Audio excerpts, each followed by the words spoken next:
you guys, what is up? I was just on the phone with a client and he had asked me what was like the one thing that I didn't get that made me codependent. And it kind of got me thinking there's actually the same thing that will make someone codependent is the same thing that will also make someone narcissistic. So I wanted to go over this one thing that both of these people did not get growing up. Both a narcissist and a codependent growing up did not get attunement.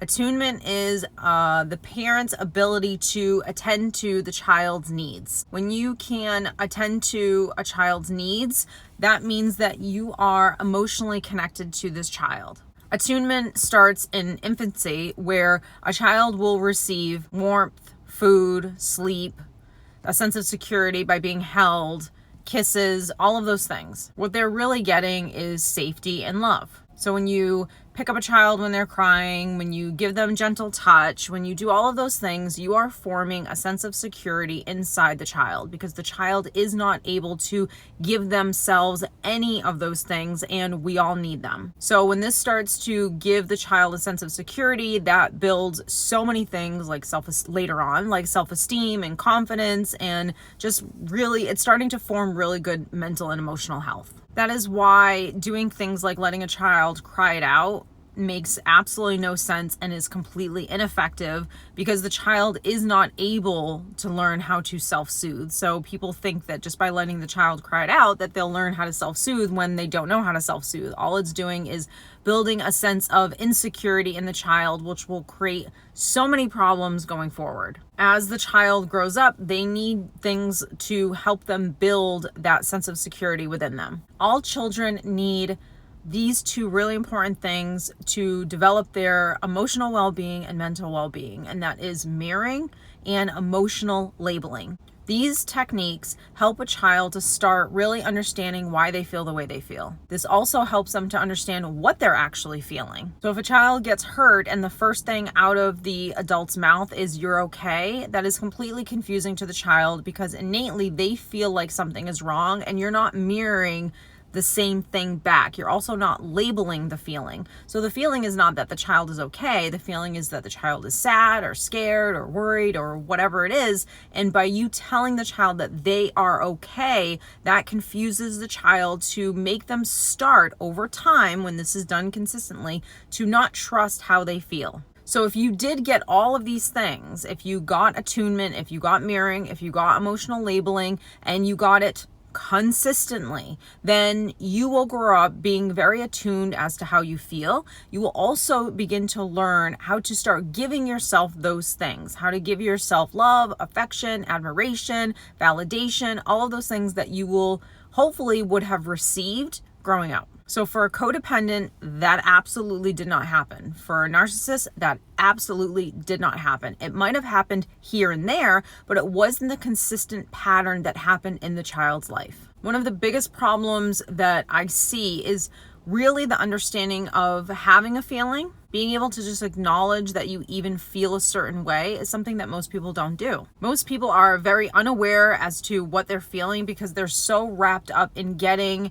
everything that they need from outside. They're so wrapped up in getting validation, admiration. They're just like in a continuous habit of focusing outside and not focusing within. When this happens over time, you are basically training yourself to neglect yourself. And when you neglect yourself, you don't have high self-esteem. You feel depressed, you feel anxious, you feel insecure, all of those things, because no one is giving you what it is that you need in order to actually feel good. Now, for someone who's codependent, in order to get what they need from the outside, they give. And for a narcissist, in order to get what they need from the outside, they take. So both people are not able to give themselves what it is that they need, hence why a narcissist will want narcissistic supply, someone giving them admiration and validation and someone mirroring back what it is that they want to see. Whereas a codependent will look for the same things, the admiration, they have their own supply as well, and they think by giving to everyone and people pleasing and focusing on other people that will equate someone making them feel like they're the best, that I can count on you, that you're the best person. Like, they're trying to get all of that admiration and love and attention and everything from the outside. You can't acknowledge that you feel anything. And a narcissist is not going to ever be able to acknowledge that they feel anything uncomfortable whatsoever. Anything that's human, that's normal to feel, they cannot do it whatsoever because they are perfect. Or perhaps if you're dealing with more of like an covert narcissist, then you're dealing with someone who maybe feels too much and is a victim when they feel that way. That I feel this way because this person made me feel this way. I feel this way because this happened in my life, which that is never the case. Everything that you feel, yes, it might come from a situation happening to you, but what you feel and how you hang on to it is a choice that you actually make. When you understand that, you feel more empowered in life, that you can actually control to a certain extent, not how you feel always, but whether or not you stay in that feeling. So now you can see that with a codependent and someone who's narcissistic, because they don't take any responsibility for their own self, because they're always just trying to kind of like fill this void. And why are they trying to fill a void? Because they haven't learned how to give themselves what it is that they need. Well, what do they need in order to feel good? If you didn't get what you needed growing up in order to feel good, then you're always going to be searching for something outside of you. And even if you did get it, and this is what I was telling the client too, was sometimes there are people, and I've coached so many people over the years that have said, look, I really feel like I got what I needed. Like, I don't feel like there was any drama or any of this. There's two things that I always say to that. One is I don't think people really understand what a wound actually looks like. A wound does not have to be something that was very catastrophic or very dramatic or completely, utterly damaging, like this huge thing that happened to them in life. Dad left. Mom passed away.